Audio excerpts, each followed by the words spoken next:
a lot of criticisms from both black and whites, liberal whites. And it's good. I don't mind at all. It rolls off my back. I understand that, liberals, they can't see. They're of the darkness and can't see. So it's not personal. I have with me a very interesting guy. He he has a daily live web show.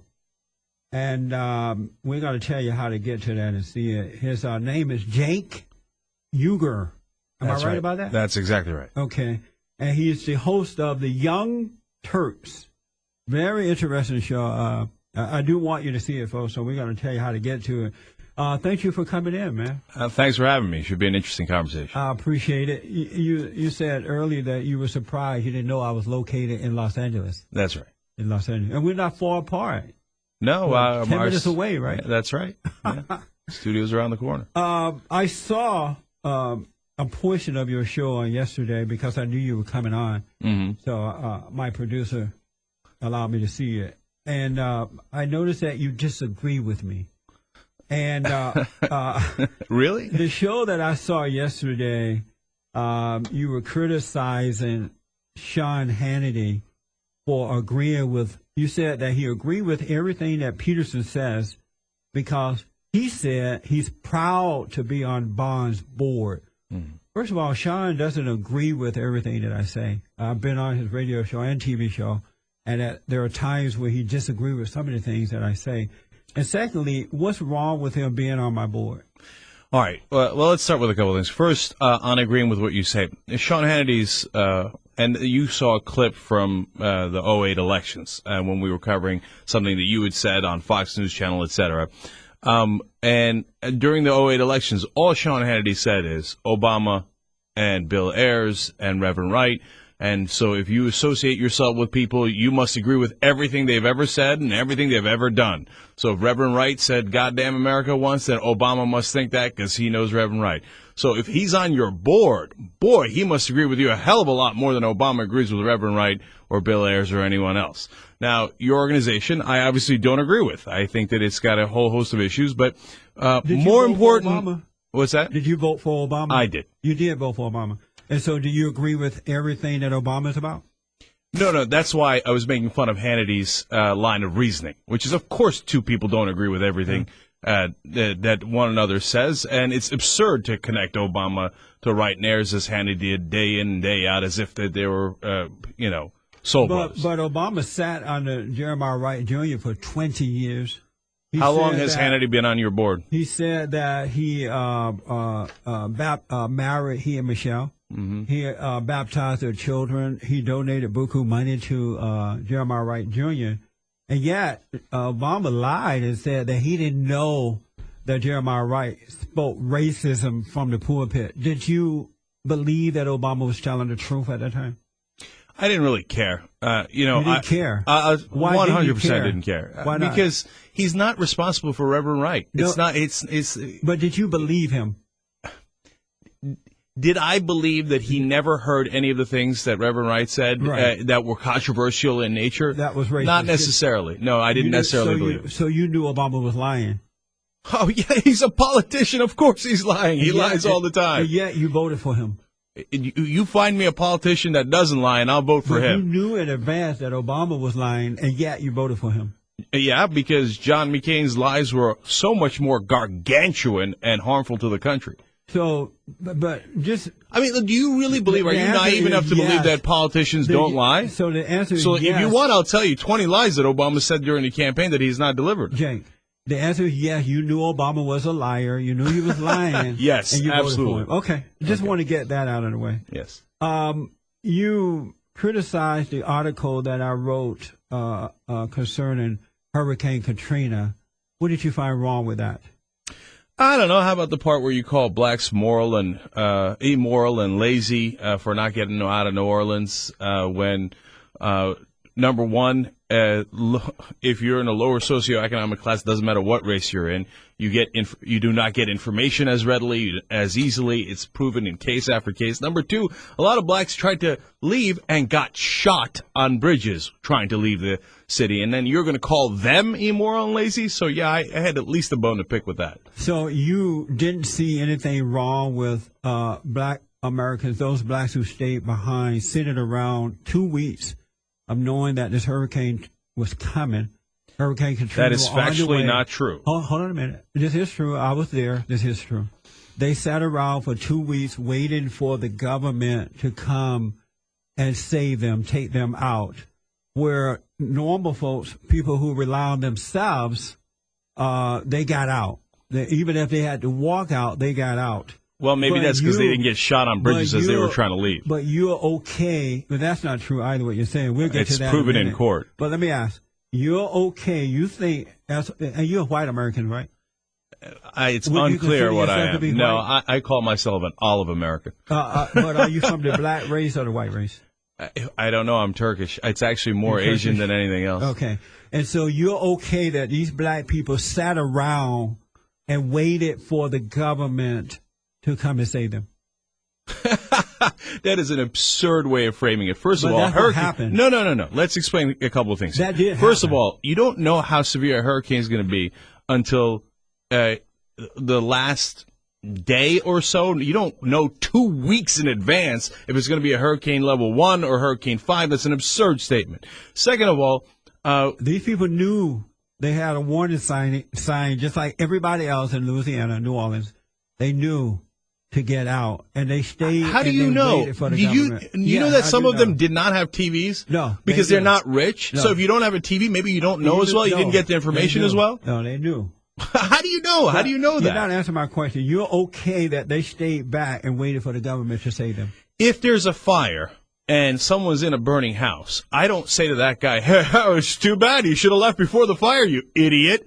I go in and I save them because that is the job of the government. They had a warning sign. They waited for the government. Even their black mayor didn't do anything for them. And you're okay with that, right? So you're not answering the question. No. Hold on. Let's break this. Are you okay with that?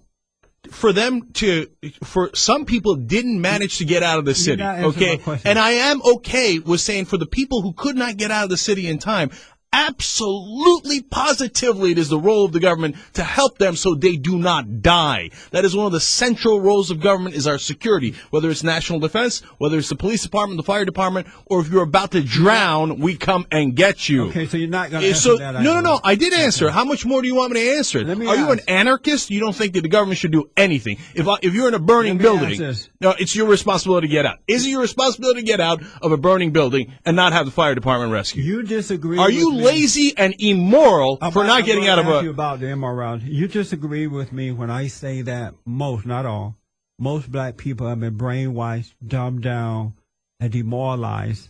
They rely on the government instead of themselves. You disagree with that? Wholeheartedly. Why? Where am I wrong?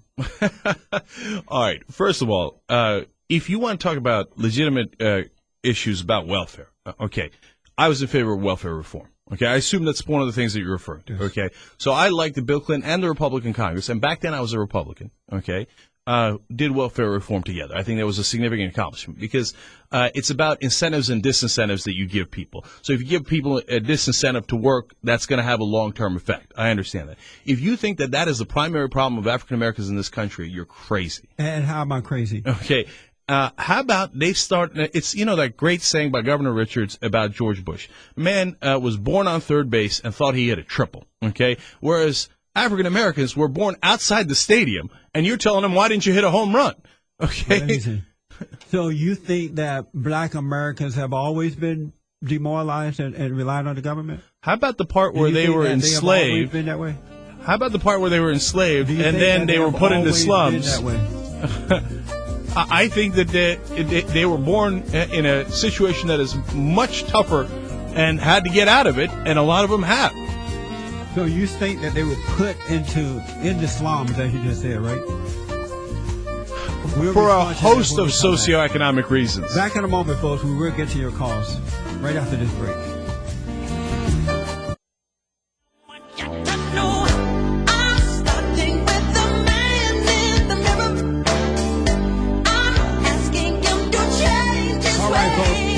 get to your calls here in a minute. This time is just flying by already, and we will take your calls. I am Jesse Lee Peterson, 888-775-3773.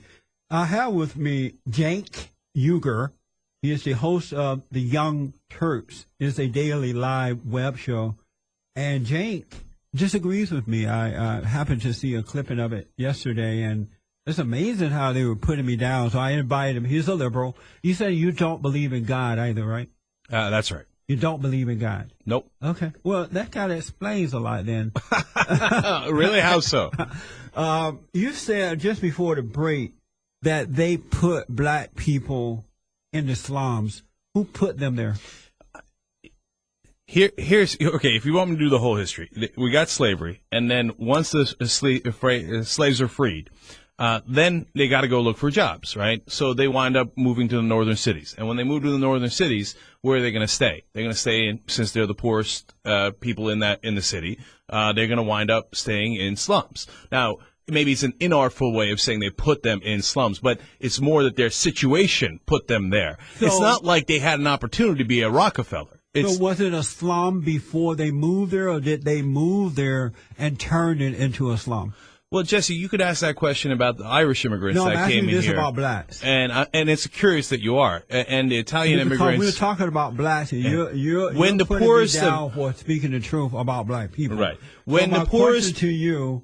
Did they turn it into a slum, or was it a slum before they moved into it? It was a slum before they moved in. That is why they could afford it, because it was the cheapest and the poorest part of town. As with all immigrants and as with all poor people in this country. Who turned it into a slum prior to blacks moving into it? Now you're getting into real history of, in the late 1800s when the African Americans moved to the northern cities. Who was there in the areas before? You're being dishonest about this. No, right? no, I don't. You tell me. You tell me. You're being dishonest. No. Do you think that they moved them into Park Avenue in New York and they turned it into a slum? Is that what you think? I don't know who you mean they moved them in. But when blacks moved from the south to the north, they moved into areas that were not slums, but they turned those areas into slums. They did not move into the slum areas. What do you think it is about blacks that were newly freed slaves? And the reason that they turned the areas into slums was because they went there, and instead of maintaining their independence by working for themselves and taking care of themselves, they allowed the government to take care of them, and that's why they turned the areas into slums. So do you understand that? Are you saying there was welfare in the 1800s? Answer that. Do you understand that? No. I'm asking you because it does. I don't understand the facts that you're laying out. There was no welfare in the 1800s when they were slaves, when they were freed. There was no Social Security. There was no Medicare. What do you mean they were relying on the government? I'm talking about when they moved there within the last 50 to 60 years. They turned those areas. So what happened in the 100 years in between? I don't care about that. You don't care about that, but you see how relevant it is because of the situation they're in? Someone else and say that I'm wrong for pointing out the truth about. Well, I'm just proof to you that it's not the truth. Have you ever gone to New Orleans? Yes, several times. You visit the upper and lower Ninth Ward there, where I did. Black predominantly live. And when you move, you've gone there, right, to see Absolutely, what's going on. Who do you blame for the situation there in New Orleans? It's a combination of factors. And if you say, hey, the local government as well as the national government was partly responsible, I agree with you. And I think that everybody had a responsibility to get the message out to the citizens, then to move the citizens out as best as they could. No, who do you blame for I'm answering that the question. out-of-wedlock birth, the crime, the lack of responsibility of those black people, not all, but most, in the upper and the lower Ninth Ward? Who do you blame for that? Jesse, the reason I go into history is because context is important. You have to know where people came from. You have to know why they got in that situation in the first place. Why did they get into that? Because of exactly what I laid out for you, of going all the way from slavery to their current situation now. Now, if you say... Where do you get that information from? It's not true. Where do you get that from? Which part was untrue in what I laid out? It's because of slavery, and from this portion of life to this life, they had it rough, and this is why they're living in the manner that they... Where did you get that information from? from every single history book that's ever been written. I mean, I don't. Do you think they were not slaves? I mean, I don't get it.